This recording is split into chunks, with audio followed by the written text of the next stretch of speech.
speak to Weekend Prime.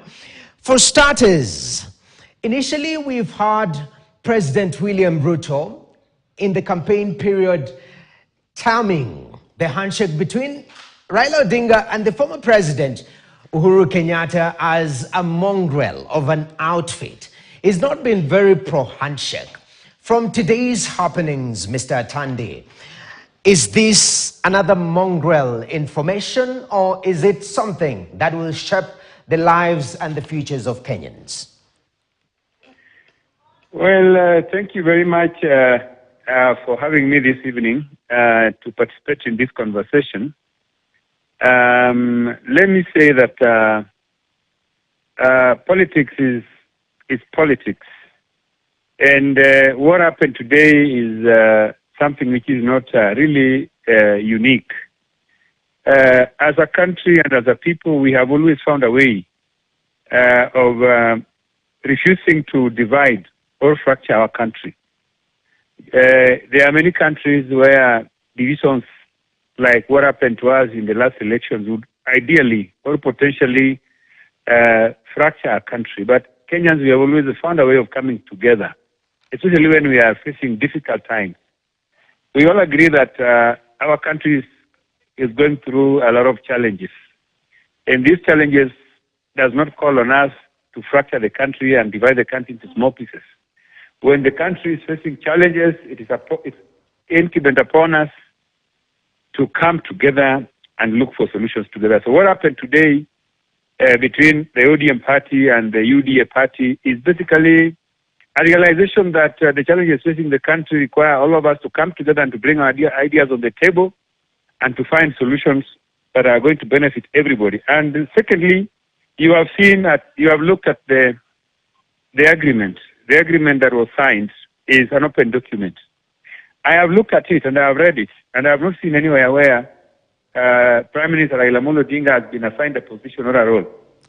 So to say that this agreement is meant for sharing of power is not right. The agreement is aimed at addressing challenges that are facing the youth, facing devolution, facing all kind of people, including women and etc. So I think this is a solution-driven agreement that is aimed at putting Kenya on the right track. Mr. Atandi, I'm glad you say that nowhere in the agreement has it outlined that the former Premier Raila Odinga has been allocated any position, which is very interesting. But point one of this particular part is the full implementation of the NADCO report. And part of the National Dialogue Committee report touched on electoral justice, cost of living, two-thirds gender rule, and creation of office of the leader of opposition and office of the prime minister. This pact wants to fully implement this NADCO report. Is this a way towards the creation of this particular two offices, official opposition and office of the prime minister? And secondly, where is the opposition, Mr. Atandi?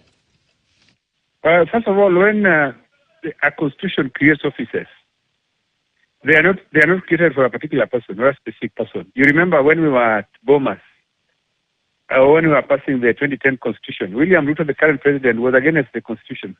But today is the president. So constitutions are not created or are not made with certain people in mind. And you are not sure whether you'll be alive tomorrow. So these changes that are proposed in the NADCO report, they are not really aimed at a particular individual. So I think to suggest that these positions are going to be created for Raila is one person. He cannot be prime minister and he cannot be opposition leader at the same time. So I think let us just argue that the proposals in NADCO are good for the sustainability of our democracy as a country. And they are good for ensuring that our governance structure is better and is more inclusive. So to that extent, I think the decision by the two leaders to approach the implementation and fast-track the implementation of the NADCO is a good thing for our country. Secondly, yes. If I may just interject, earlier on you said that the reason why we are having this handshake, you used the term fracture the nation. And we've had handshakes over the past, the current president and 3 other sitting presidents. Does this, even you as a politician who's also a leader, does this reflect a deep-seated issue that is bigger than every moment we have the notion of fracturing the country? We run into a handshake, or have these handshakes been bettering the country in the long run, assessing the past handshakes? Definitely, all the previous handshakes have benefited the country. The first handshake between President Kibaki and Raila brought us devolution of the new constitution. And then successively, the other handshakes have also brought us more inclusivity. Like the handshake between Uhuru and Raila was aimed at strengthening the constitution through Okoa Kenya. You heard about how do we call it? There were attempts to re-engineer the constitution in the last handshake, which did not go through because of opposition. But I can assure you that the reason why our country has remained stable, and that the reason we have not been able to go the direction of our neighbors, our neighbors, I don't want to mention their names, is because we have always believed that political disagreement does not lead to enmity, does not lead to a situation where those who did not vote for that particular government are denied opportunities in government or positions in government. An argument we have always advanced and said that the president, once he's elected, is the president of everybody, whether you voted for him or not. And that even if you lost the election, you must have a right to participate in governance of the country. And this is what we are saying, that we cannot deny members of opposition an opportunity to participate in governance simply because you are opposition. Then the other question you asked me about, where is opposition?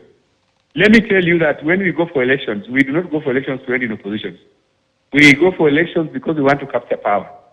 The fact that we did not capture power does not alienate us from participating in governance. Members of ODM are now participating in governance in the various cadres in the executive, and we are also now going to chair positions in parliament, government positions, parliamentary positions. We are getting the opportunity to participate in governance of our country to make our country better. So we don't want to hear this argument that we are supposed to be in opposition. That is not the position we were campaigning for. We are campaigning to participate in governance, to be in government. Definitely. That is important. You've noted that you are aiming for power, you missed it. And when you get an opportunity to get and collaborate in power, you take it. The big question, of course, Kenyans rely traditionally on opposition to keep the government in check. And when the opposition fails to actually joins the government, that accountability, history has shown that it fades out. But to my question, lastly, before I let you go, Mr. Atandi, today's newspaper, The Standard, we were looking at rewarding yes men. And right there at the corner, your picture is right there.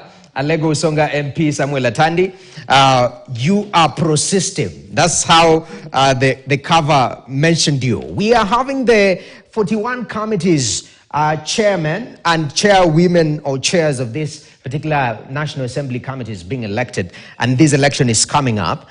First of all, are you coming in as the budget committee chair? And secondly, is this headline actually accurate, saying now it's putting in place yes men and removing pro-people leaders in parliament? Well, first of all, the headline is offensive because it is projecting certain leaders as pro-people and others as pro-government. We are all pro-people. As you can see, we are all elected by people. All the leaders on the front page of the Standard today are leaders who have been elected by the people on the ground. So the fact that we have decided to participate actively and take positions of responsibility in government does not make us yes people. Because I can tell you that to oppose government is very easy. Anybody can oppose. But the people who are bold enough to take up positions of responsibility where they know that they will be cited for their actions, those are the people we are the people who are leaders who are pro-people. Because we are saying that we cannot just sit and criticize. We want to go in and participate in changing what is there. So I think that headline is offensive. Okay. Secondly, we have been proposed by our political parties in an understanding with the ruling party, Kenya Kwanza, to be given an opportunity to chair certain committees in Parliament, committees that are going to, make changes that are going to improve the lives of Kenyans. I think we are ready. Personally, I am ready to chair the Budget and Appropriations Committee when the opportunity comes.